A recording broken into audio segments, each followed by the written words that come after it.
Super excited to have you on the show.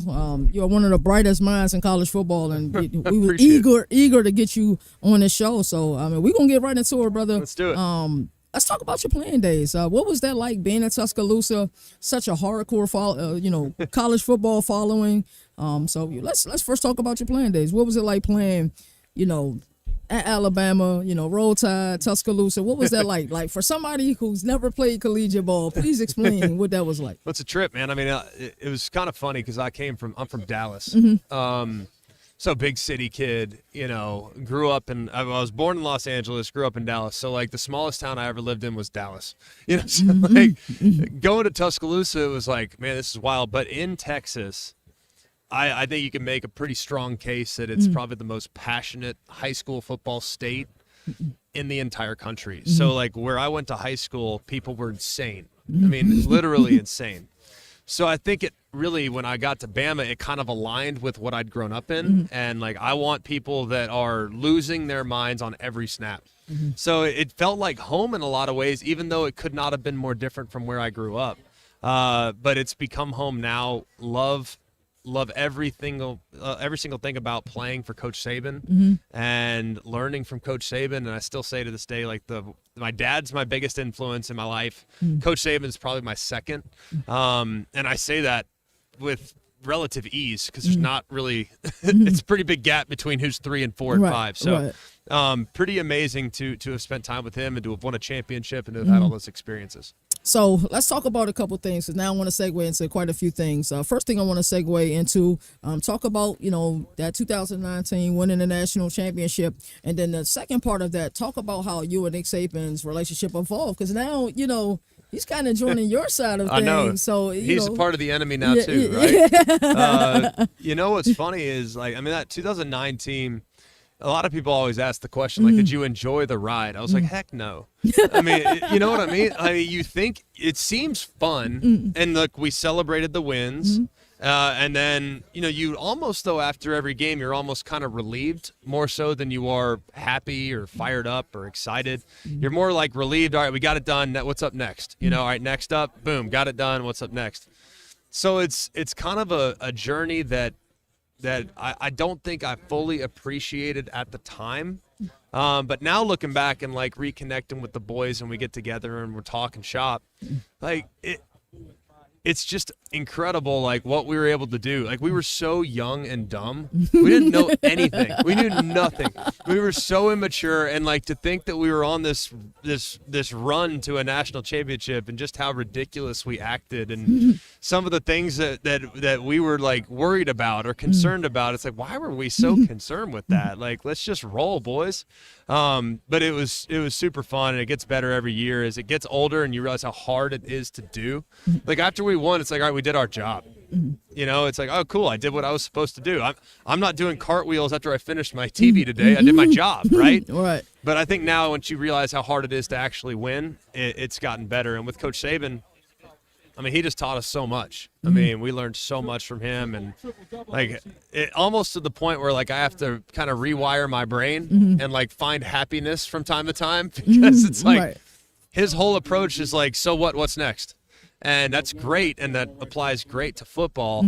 But in life, it's like there are a lot of great moments I don't want to miss. You know what I mean? So it's been awesome, and it's fun to see him in this role. I think he's truly enjoying it.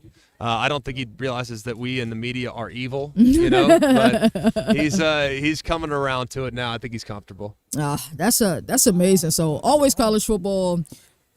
You don't know this, but I'm a huge fan of your show. I appreciate it. And I've sent some shots to your your bosses at ESPN, like, yo, this show deserves to be on the main stage. College football feeds a lot of families, generates a lot of money. Let's get more shows like that. Yes, you get a lot, you all have a large following on ESPN on the internet, but yo, put this on the main stage. It deserves to be there. I appreciate that. So talk to me about your show, Always College Football. Well, we love it. It was born like all great ideas on a bachelor party a couple years back. That's crazy. Yeah, so me and my producer were on a bachelor party. Like, dude, we need to do a podcast. Like, let's do a podcast and like nobody's talking about college football in a positive way. Like everything around college football is negative. Like, they're ruining the sport. It's this, it's that. It's like, let's just celebrate college football. Like everything about college football is awesome.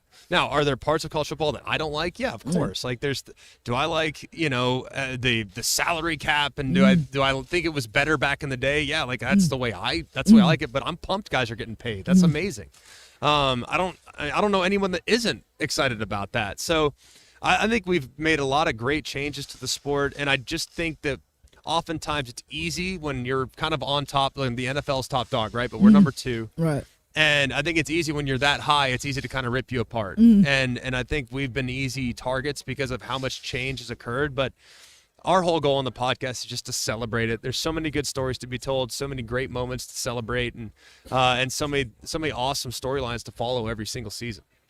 I love it. So I played this game with Matt Berry yesterday. Shout out to Matt Berry. Also played this game with Ross Dellinger earlier. So I'm going to play with you. I think I'm down to about 2 minutes for our interview. I'm going to name a few teams. All you right. kind of like give me a one-liner on how you feel about that team. All right. First team I'm going to name is Baylor. I'm super high on Baylor this year. They're actually my favorites to win the Big 12 this Love year. that. Talk to me about Baylor. I'm with you. I like Baylor a lot. Like I think Sawyer Robertson's great at quarterback.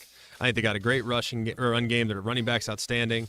Aranda's amazing on defense. I think a lot of it will kind of hinge on the start. Last year they got such a slow start. This year they got Auburn week 1. So, you got to roll out of the gate. So, I like Baylor a lot. I think they're kind of the sleeper in the league right now. I love that. Texas Tech. I love them. They stockpiled their roster. I think the biggest thing is, like, when you bring in all these high-priced, I guess you could call them free agents, if you will. Like, are they all going to be all in for Texas Tech the way Texas Tech was all in for them? So I think for them, it's not going to be about talent. They'll always have talent.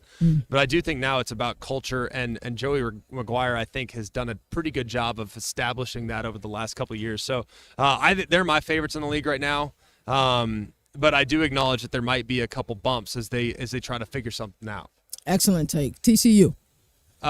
Great quarterback, got to run the ball a little better this year. Defensively, I think there's areas to figure that out as well. They turned the ball over way too much last year. If they can just clean things up a little bit, I think they'll be a really dangerous team. Like, nobody's talking about TCU. Like, Right. nobody. It's like, dude, they have a quarterback that threw for 4,000, nearly 4,000. So that's a pretty good starting point in this league. You and Matt Berry have very similar takes. That is scary. I told him what to say. That's what it was. That's all it was. Yeah, that's all it was. Rich Rod is back in Morgantown. We're super excited about that. How you feeling about West Virginia this upcoming year? Well, I just don't know. Like, I mean, them and Oklahoma State are the two teams that I'm like, I have no idea. Difficult Because to there's calibrate. 60-plus guys that are brand new. Like, Rich Rod had 35 guys that arrived in June. I mean, and 18 of them have never played college football before. It's like, I just don't know what to expect. Do I think they can be good? Yeah, I do. I think they could be dangerous, but I also think that they could finish, with a suboptimal record because there's so much new. But long term, super bullish on West Virginia. I appreciate your time, brother. The one last question we ask everybody: if you can have one last bowl of cereal, what would that bowl of cereal be? Cinnamon Toast Crunch. Hey, you told Matt Berry what to say for that too, didn't you? No, did he say that too? Yeah. Oh, that's an easy one. That's not even hard. I don't. Who even can answer anything other than that? You know what? It's our number one question by far. What would be number 2? Is it like Frosted Flakes or Fruity Pebbles? Yeah, but Fruity Pebbles. Yeah. Fruity Pebbles pretty good. I hadn't had them in a minute, but yeah, those are pretty good. You're right. I appreciate your you guys. time, brother. Absolutely. Thank you guys Greg so much. McElroy. Hey, man. Legend. Thank you so much. We truly appreciate it. We appreciate you checking out this video. Make sure you like, comment, share, subscribe, and also don't forget to check out the other content that we have here, there, and everywhere. Governor College Football for the 1%ers.